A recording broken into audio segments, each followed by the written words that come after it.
Good afternoon. Thank you all for being here. For those who weren't here this morning, I'm Joanne Koob. I'm director of the Liberty and Law Center, which in one of our big projects is Voices for Liberty, so thank you for joining us. And I'm really happy to be able to introduce our keynote for this lunch, Jonathan Rauch. Just a little bit about Jonathan. I think most of you probably are familiar with his work, but he is a senior fellow at the Brookings Institute. He's the author of 8 books and many articles on public policy, culture, and government. His books include The Happiness Curve, Why Life Gets Better After 50, Gay Marriage, Why It Is Good for Gays, Good for Straights, and Good for America, and Kindly Inquisitors, The New Attacks on Free Thought. Kindly Inquisitors defends free speech and robust criticism even when it's racist, sexist, and even when it hurts. And many of us, I'm sure, have read his latest book, The Constitution of Knowledge, A Defense of Truth, which is a deep-diving account of how to push back against disinformation, canceling, and other new threats to our fact-based epistemic order. He is a contributing writer for The Atlantic and recipient of the 2005 National Magazine Award. He's currently at work on his newest project, which is another book about repairing the rift between white evangelical Christianity and democracy. He's written on a huge variety of other topics, including agriculture, economics, biological rhythms, and animal rights, and in a huge variety of venues, including The Economist, Reason, New York Times, New York Daily News, Wall Street Journal, Washington Post, and Chronicle of Higher Education. He was born and raised in Phoenix, graduated in 1982 from Yale University, and then very interestingly, if you look at his bio on Brookings, apparently he does not like shrimp. I did not find that out until after the menu for today was chosen, and so I was delighted that there was no shrimp that I saw. Welcome, Jonathan. Thank you. Thank you all for being here, and thank you for having me. It is a real honor. Is everyone seated where they can see a screen, and can we fire up the presentation?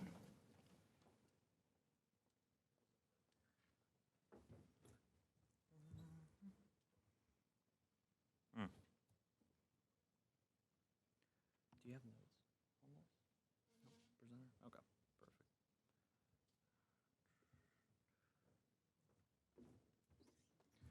And maybe dim the lights a bit.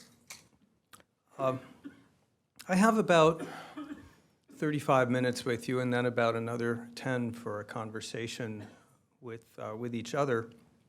I threw you a bit of a curveball here because although I love to sell the Constitution of Knowledge, that's not specifically what I want to talk to you about today. I in fact want to talk about free speech, civil rights, and social progress with an emphasis on social progress, because I think we're not talking about it enough in this context. I'd like to start here in this place. Raise your hand if you recognize this scene. Many of you do. This is Silliman College Courtyard at Yale University in 2015. Silliman is basically a dorm.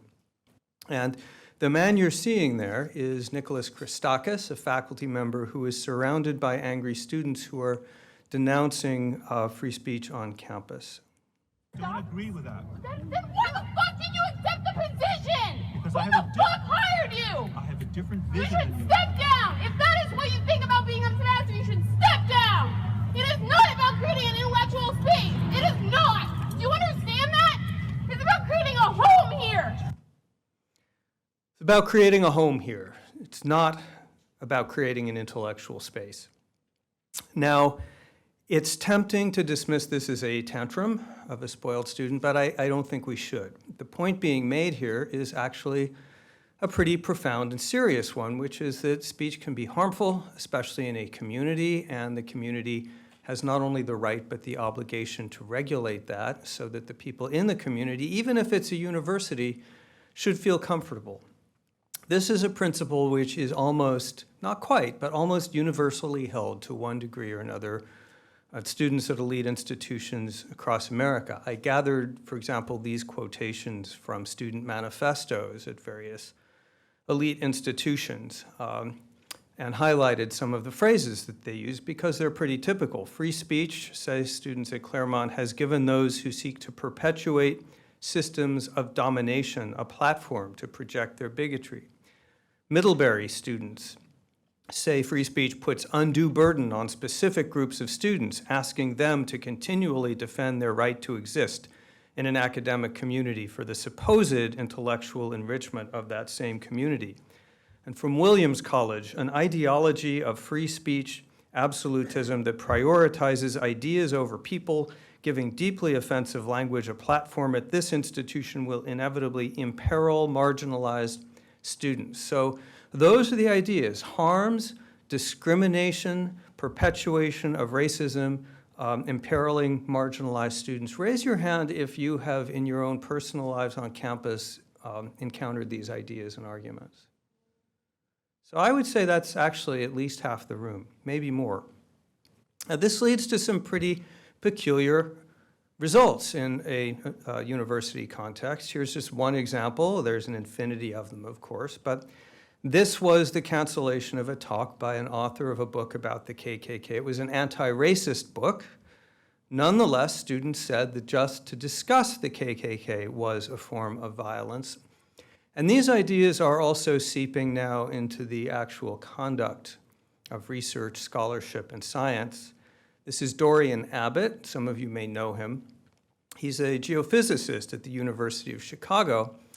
He was set to give a scientific lecture at MIT on the subject of exoplanetary biology, but that talk was canceled because he had written a Newsweek article making the case against preferential admissions.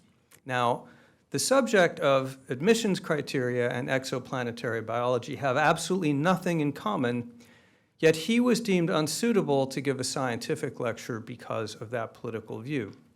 More recently, prestigious journal Nature Human Behavior put forth new editorial standards just last year. I won't read through all of this, but essentially, they say that if they deem a scientific paper or publication to be harmful, even inadvertently, to a minority group, they won't publish it. They say science has for too long been complicit in perpetuating structural inequalities and discrimination in society. With this guidance, we take a step towards countering this, regardless of content type.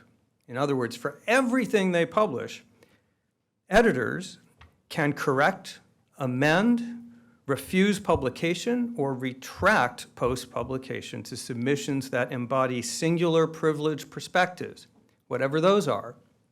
What this is doing is gatekeeping science on the basis of social harms. Here is another offshoot of this mentality.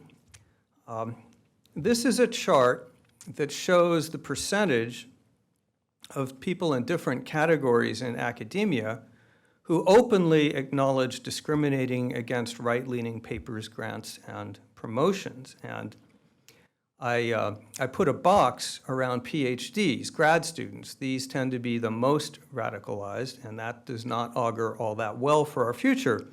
And what you see there is that a quarter of them openly acknowledge discriminating against conservatives in paper submissions, and a third of them discriminate in grant bids. Among academics on the far left, you see it's 12% and 20%. Now, we can be pretty sure, I think, that because this is the group that openly acknowledges discriminating in their scholarly work against conservatives, that the actual number is higher. And then you've got figures like this. This is the percentage of college students saying that they think that their school's intellectual or social climate stifles free expression. You see that trending steadily upward between 2016 and 2021. It remains about 2/3 today. That's unfortunate in institutions whose raison d'etre is supposed to be the robust and open discussion of ideas. Here's the national number. This is fresh off the press.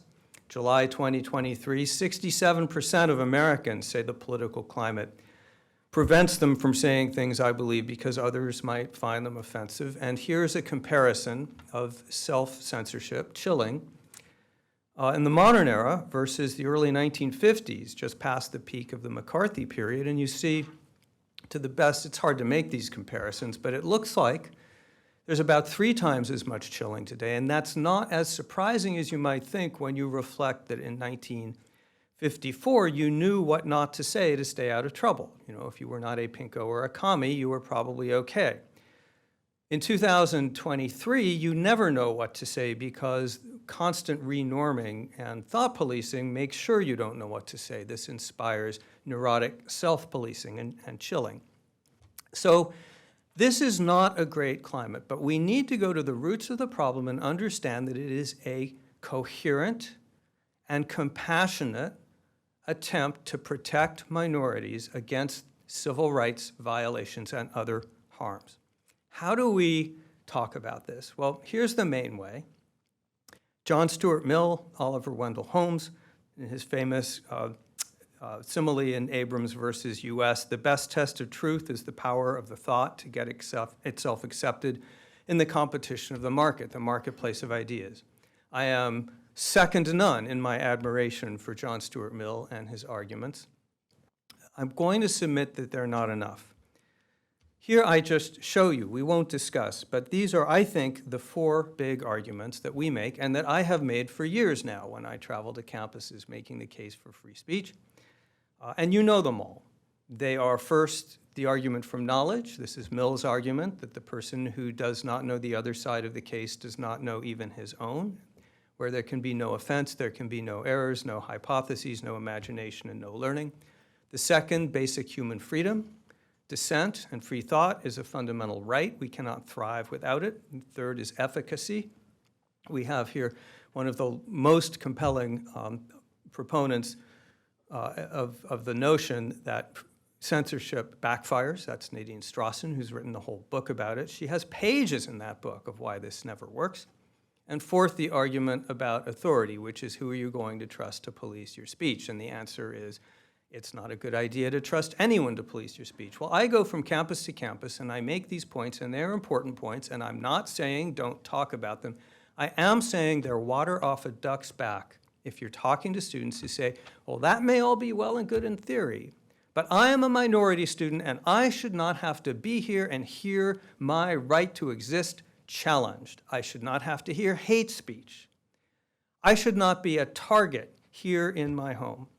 So there is something else that we need to talk more about, and it's this: justice, social justice. Justice specifically for the minorities and the marginalized.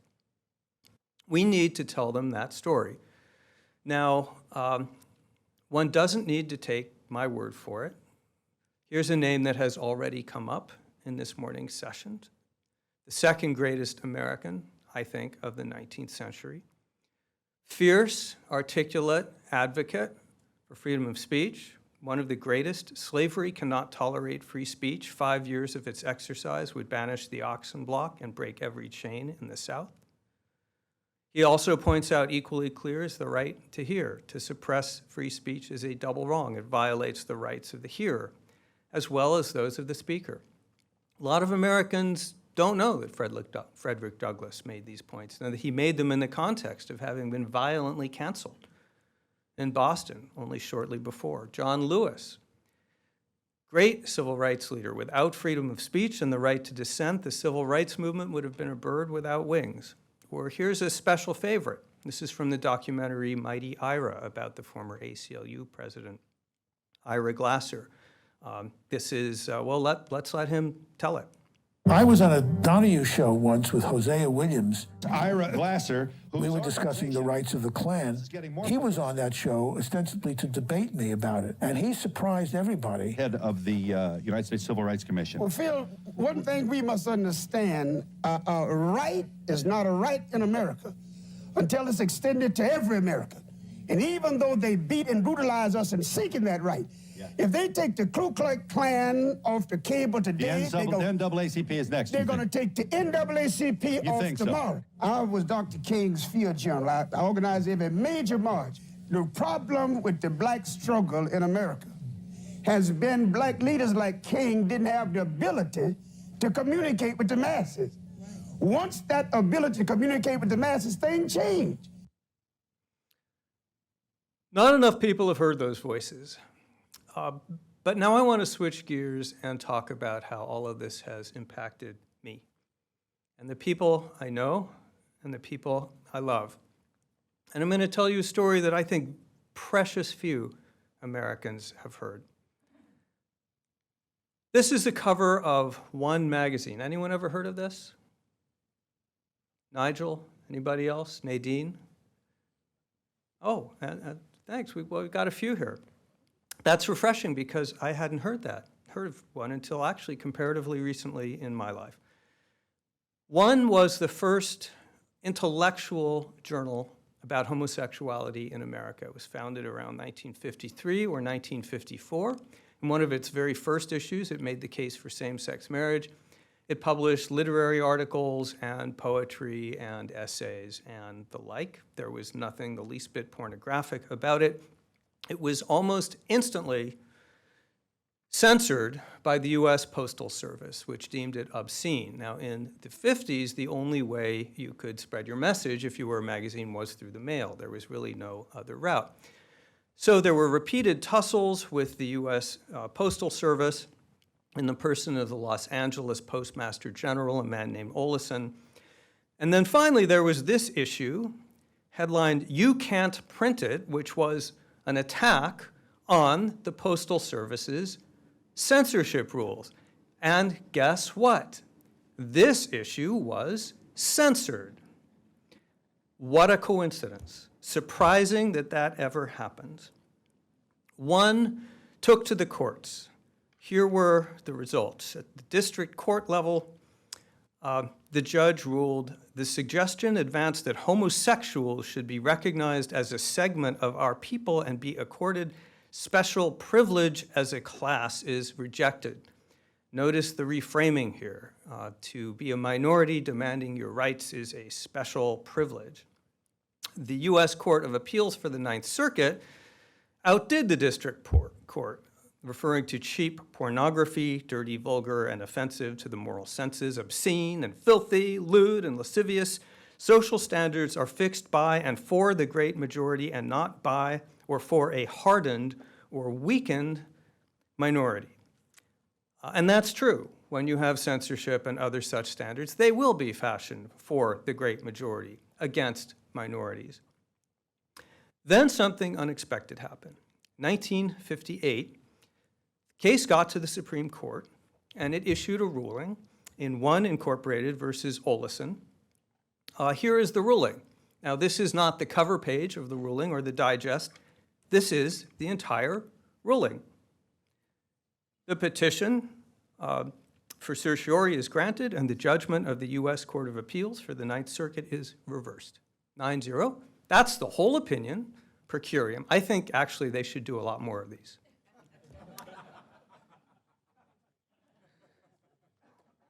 And notice, Eric Jolber for the petitioner. He's the volunteer lawyer who wrote the original article criticizing the censorship and then represented One all the way up through. He was a volunteer. He was straight. This is not ancient history, folks. Here he is. This is him receiving an award. He just died last year. This guy was, still around. This is not the distant past. One versus Olison gave us our voice. For the first time, homosexuals were free to express ourselves. 1958, at the same time as One v. Olison, something happens to this man. Raise your hand if you know him. Keep your hand up if you knew him personally. So this is Frank Kameny, the most important gay civil rights leader of the previous century. He lived here in Washington. There's a street named after him now, and he's well known to local residents. Kameny fought in World War II. He was a combat veteran in Italy, and he went on to become a PhD astronomer at Harvard, a brilliant scientist, worked for the U.S. Army Map Service, but caught up in the Lavender Scare, in which hundreds, thousands, we still don't really know how many homosexuals were fired from the government under an Eisenhower executive order that said homosexuals were perverts and could not serve. He was one of those people, and we'll let him tell the story.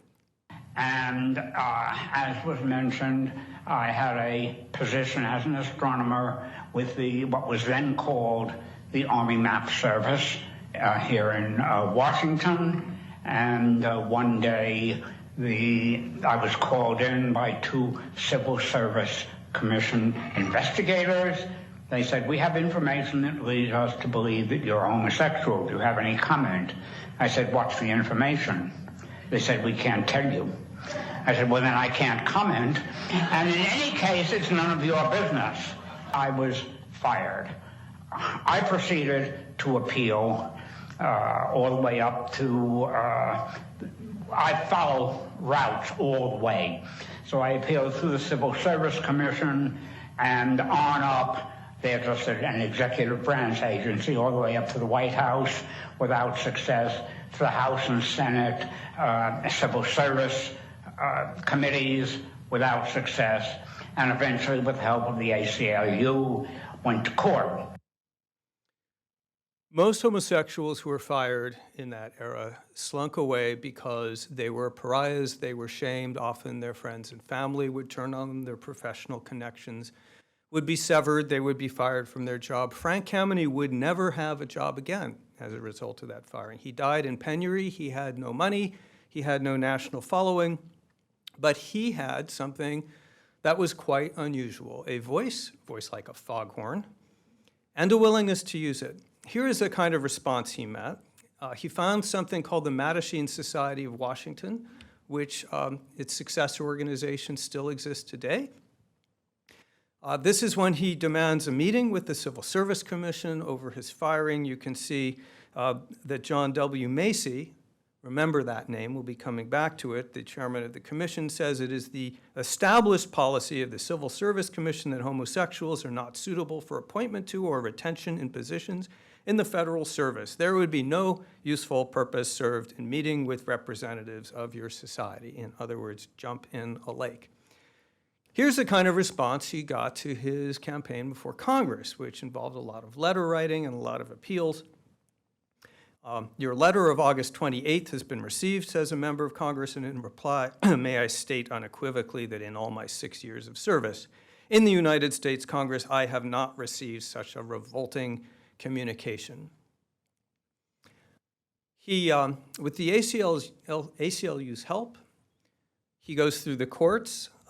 He decides, against their advice, to appeal to the Supreme Court. The ACLU pulls out at that point because they don't want an adverse decision, the perfectly rational thing to do. Frank, of course, being Frank, does not pull out. And he writes the first gay rights brief that ever appears before the High Court. And here are 2 of the points he makes.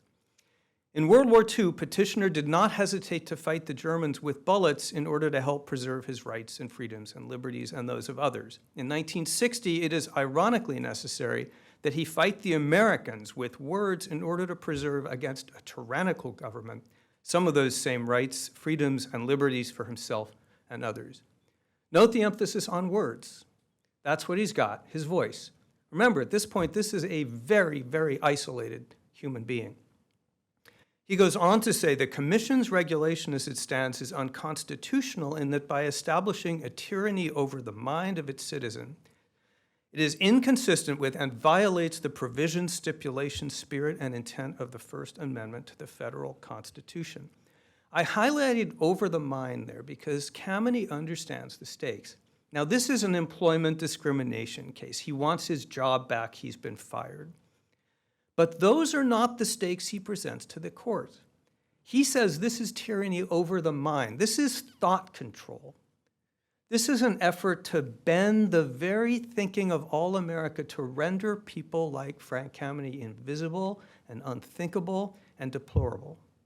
Kameny does not stop.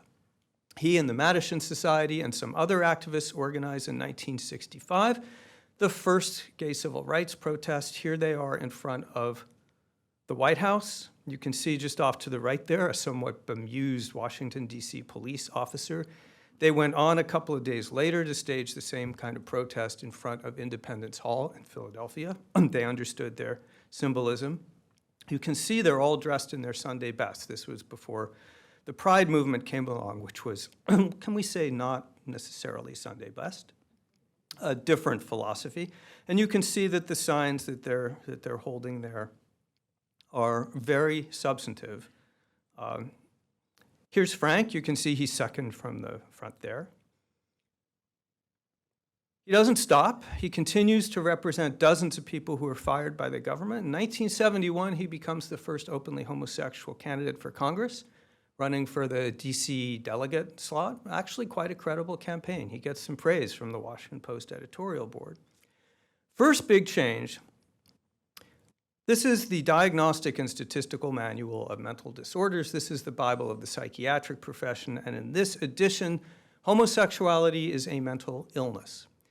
This has been the excuse for barbaric treatments of homosexuals that included, in some occasions, lobotomies, shock therapy, the awful, awful thing that happened to Alan Turing in Britain, and of course, just tons of misery from people like me who grew up thinking if I was gay, I was mentally ill.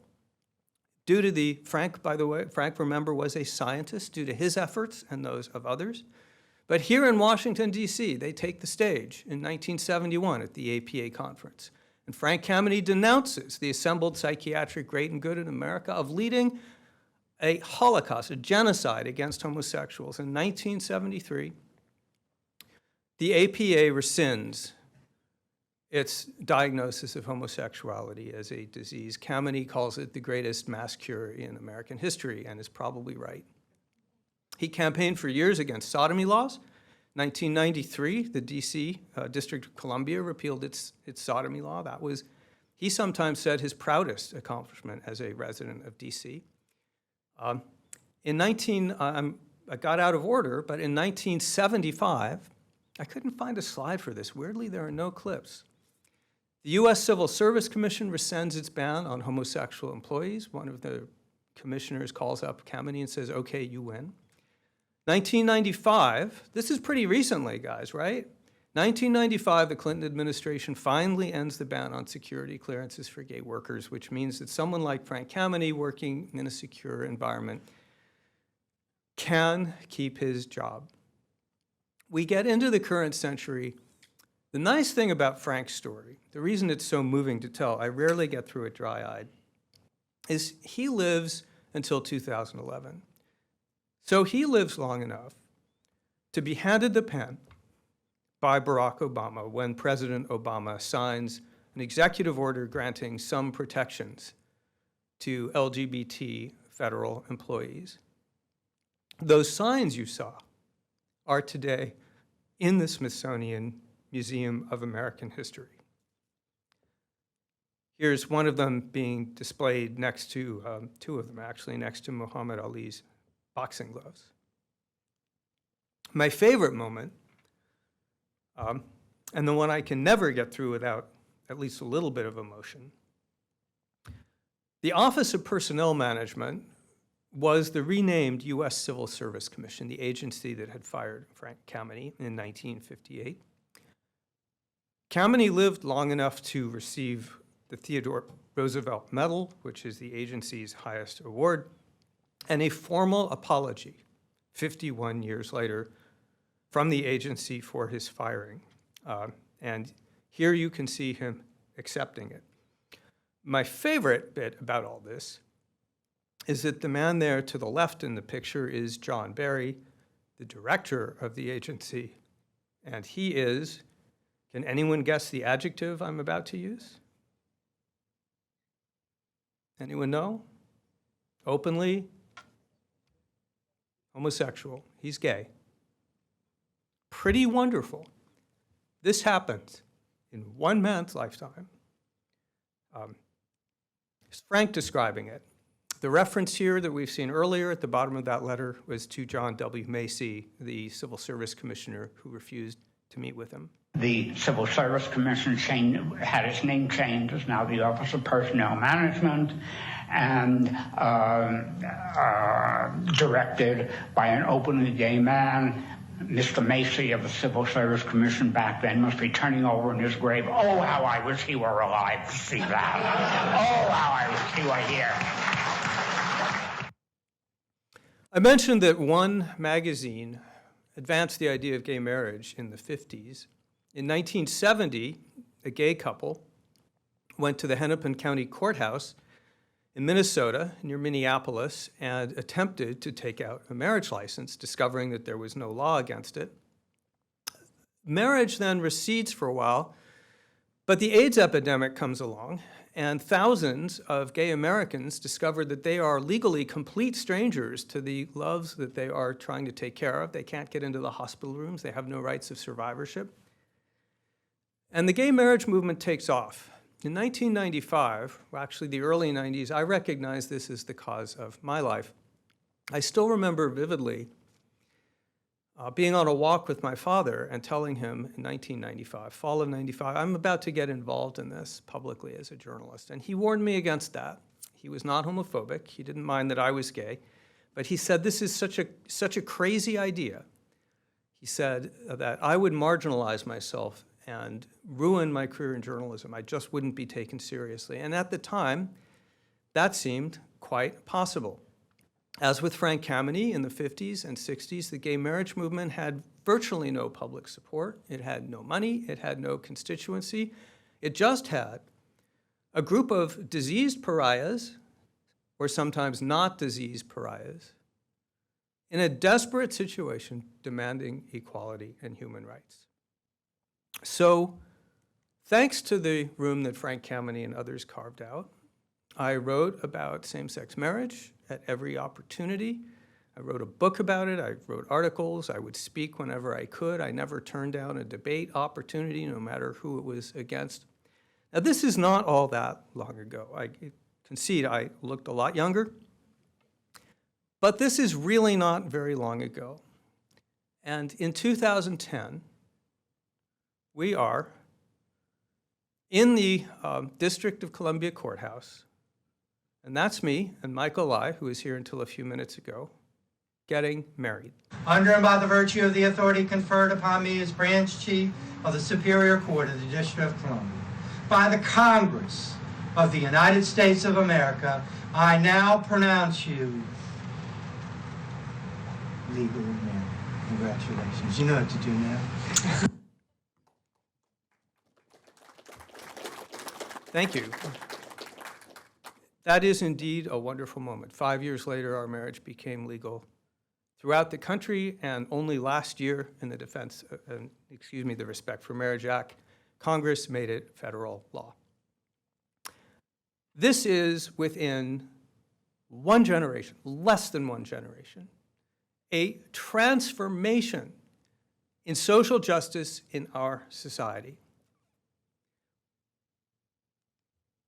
There's a lot to say about it, and I do say a lot about it. When I go talk to college campuses, I make at least some of these 5 points, and I'll load you up with them now before going on to the real takeaway that I want to suggest for today. But here are some points that we need to make. First, hate speech is a problem. It is harmful. It is divisive, and so forth. But the problem is not the speech, it's the hate. Trying to deal with hate by banning hate speech is like trying to deal with global warming by breaking all the thermometers. We need to be able to see the speech. We need to be able to refute it and rebut it. Frank Kameny never tried to shut down debate on the other side. Rather, he used all the bigotry which he constantly received as an opportunity to platform himself with his better arguments. I was present on one of those occasions. Second, the comparison that words are violence. People say, actually, it's not a comparison. They say, literally, words are violence because words can hurt. We must not let that stand because minorities, like homosexuals, know what actual violence is. There is a difference between words and violence. If someone calls me a fucking faggot with words, I can reframe that as the person saying that he or she needs psychiatric help. if they say that homosexuality is a treatable disease or that homosexuality is intrinsically disordered. You all know what that last one is. That's Catholic catechism right now, today. I can frame that as a devastating insult to me, or I can reframe that as, I need to do some educating here. We need to have a conversation. When someone smashes me on the head with a 2x4, I do not get a choice about whether to reframe the cracks in my skull. Nor did Salman Rushdie get a choice about whether to keep that eye when he was stabbed in the eye by an activist trying to silence him. We must never allow the comparison, the direct comparison of words and violence to stand, because the progress of knowledge and freedom itself depends on being able to voice dissent. Dissent will cause offense. Offense will be regarded as violence. Violence is a human rights offense, so by that chain of logic, being offensive violates human rights. Third, don't protect us. The notion that homosexuals and minorities are fragile flowers, that we're weak, that we need to be protected, that we need to run to mommy in the form of the federal government or the college administration, is patronizing. Frank Kameny did not need protecting from words. John Lewis, Martin Luther King, Frederick Douglass, none of them needed protecting from words. And when you think about it, the stories that are told by majorities to dominate and oppress minorities almost invariably include a story about the weakness or the infirmity of the minority group. So, blacks should be enslaved and then the victims of segregation because they are too childlike and mentally infirm to look after themselves. So we're doing them a favor. Women, the weaker sex, the softer sex, they need to be looked after by men. Homosexuals, what were the words that were used? Limp wrist, sissy, pansy. We were soft, we were effeminate, we were targets, we were weak. You noticed in that previous court decision, the judge said a weak minority. That's what he meant. He meant we were a bunch of pansies. Again and again, the idea of weakness is used to oppress minorities and keep us down. And the last thing minority activists should be doing is embracing those stereotypes of victimhood. I actually favor, some people are surprised by this, some colleges have bias incident reporting systems, which are often used as secret informing. I am for bias incident reporting systems, but the way mine works is if you're biased against me, you come and tell me, report it to me, and we'll have a conversation. It will be civil, but I won't shrink from it. Fourth, one of the things you heard in the student rhetoric, minorities should not have the burden of constantly having to explain themselves or justify their existence. They have a point. In an ideal world, that would not be necessary. It was not exactly fun for me and a lot of other people like me to go door to door across America saying, oh, please, Mr. Straight Person, can't we get married too, just like you? Can't we be as good? There is something humiliating and demeaning about that. But what I would ask these students to remember is that minorities, people on the edge of society, are always the first to see injustice. Social progress comes from the margins. And yes, it is a burden to be in the position of calling out injustice and educating society, but this is also a gift.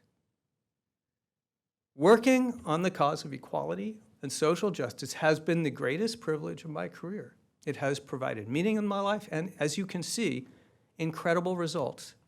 So my message to these students is embrace the opportunity to change your society, embrace the burden. And finally, maybe to me personally most important, I am old enough, born in 1960, to know firsthand that canceling was invented and refined on homosexuals. If it was known that you were homosexual, not only could you be officially fired from your job, arrested, your name would run in the newspaper, but society would turn its back, you would become unemployable in many businesses, your colleagues, your coworkers, your friends, even your family would turn its back on you. You were isolated and shamed and excluded. That happened to us for generations, and to see minority rights activists turn around now, LGBT activists especially, alas, in the trans rights movement, embrace many of those same tactics against the people we disagree with is just wrong. We were not fighting for the right and the ability to turn the tables and make the other side suffer as we did. We were fighting for the right for all Americans to live out and express their authentic identities, especially where we disagree with it. And we in the minority rights community need to be framing that as our message. But the main thing I want to leave you with, we need to be saying this, especially the minorities among us. Minorities are always better off in a society that protects hate speech than in a society that protects us from hate speech. And the way we need to make that case is something that I don't think we've done enough of, but that many of the people in this room can do. We need to tell these stories. People in America generally, and especially people under 30 in America, don't know the stories I've told you. They have vague ideas about gay liberation, and that they think the way it unfolded was oppression, oppression, oppression, Stonewall, liberation, liberation, liberation. Guys, that's not how it happened. It happened because people without money, followings, political clout, or anything else use their voices. Telling the stories of Frank Kameny and John Lewis and the many feminist activists and the others, that's got to start now. I think it's only suitable to let Frank Kameny have the last word. Here we are now. You heard the presidential proclamation, the very idea back then that the president would actually say something like that we would have a reception to celebrate Gay Pride Month, would have been unthinkable. So we have moved ahead over the last almost exactly half a century from the depths of ignominy to well, we have a way to go yet, but to awfully close. I mean, a meeting like this in a government building would be inconceivable. Absolutely inconceivable. Thank you, Frank. Thanks, all of you. We have a few minutes for conversation. I'd love to hear your perspectives, especially from some of the younger folks in the room who are here on campus and may be confronting some of these issues.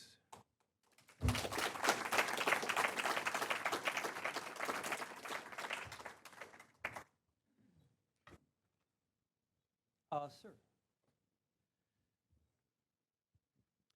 Thank you, Jonathan. I always enjoy hearing you talk. How do you feel about economic boycotts as a form of cancellation? I'm thinking perhaps most recently of the Budweiser Light campaign. I think they're usually stupid, and they probably backfire and draw more attention to dumb people. So, you know, generally, I don't favor them. I certainly grant that people have every right not to do business with different groups for different reasons. But honestly, I don't think they serve much of a purpose, and they tend to go on much too long. You know, people were still boycotting Coors in the gay community years after it had become a leader in donating to and supporting gay rights causes. So yeah, I pretty much don't like it.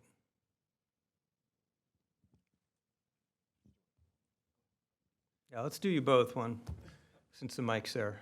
Great. Are you a student here? Yes, yeah, I'm a student here. And so in a lot of my experience, both in law school and as an undergraduate, I think Where were you in undergrad? Northwestern in Chicago, I think a common critique people have against your viewpoint would be the idea that having like this open debate legitimizes the views of the people who hold the hate speech position, right? So if someone is allowed to expound racist ideology, that puts that on the same level as me talking about an anti-racist ideology, and it allows people to view those as equal when maybe they're not deserving of equal treatment. Now, that's not something I personally agree with, But how do you respond to kind of that critique?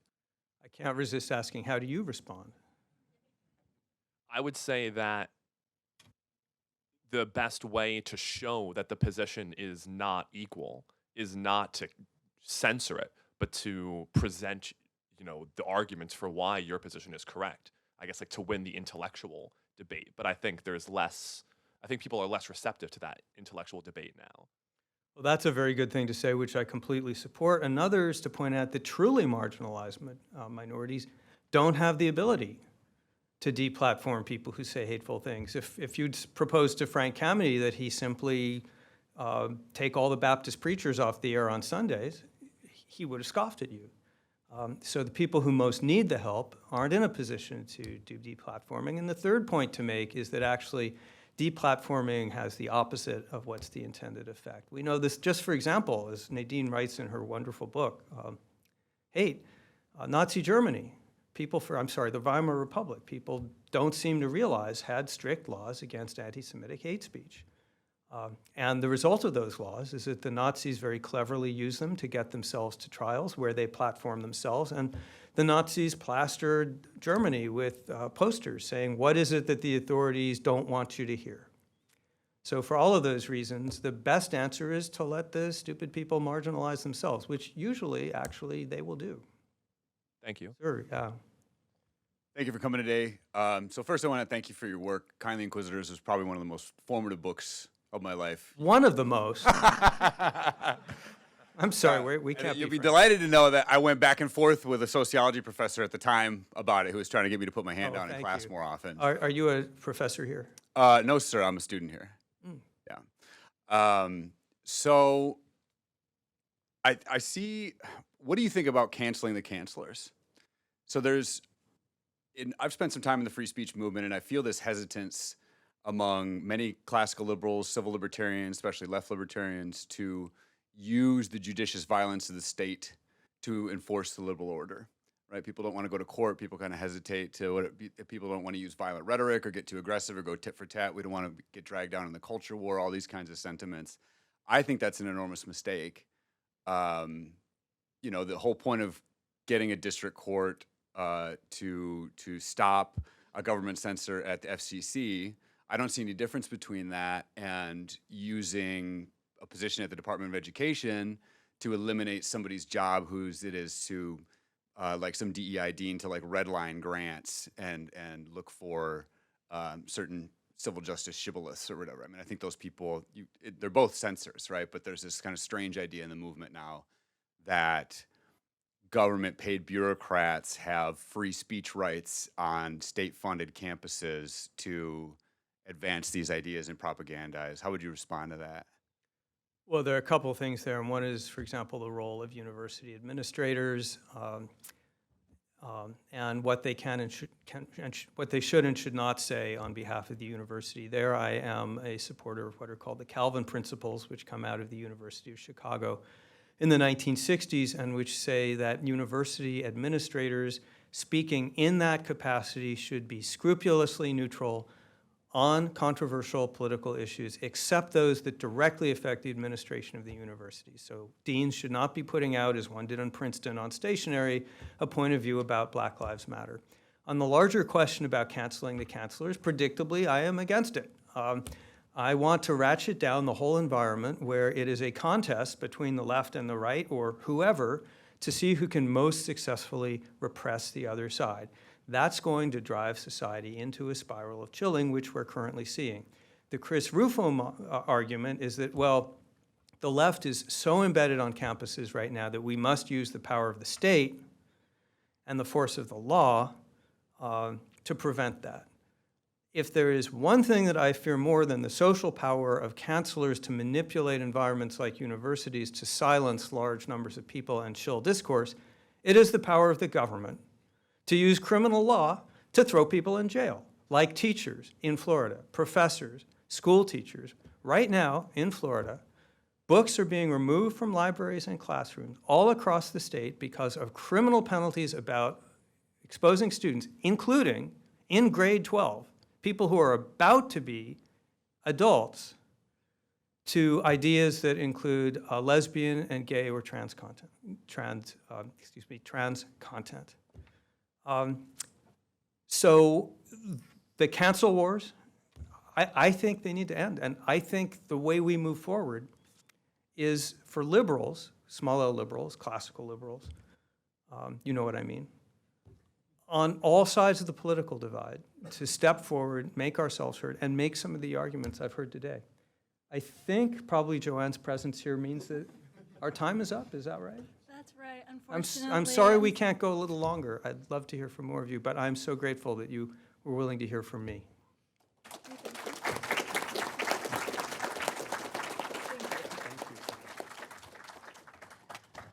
So just housekeeping item, we have a 10-minute break, and then we are back in the auditorium.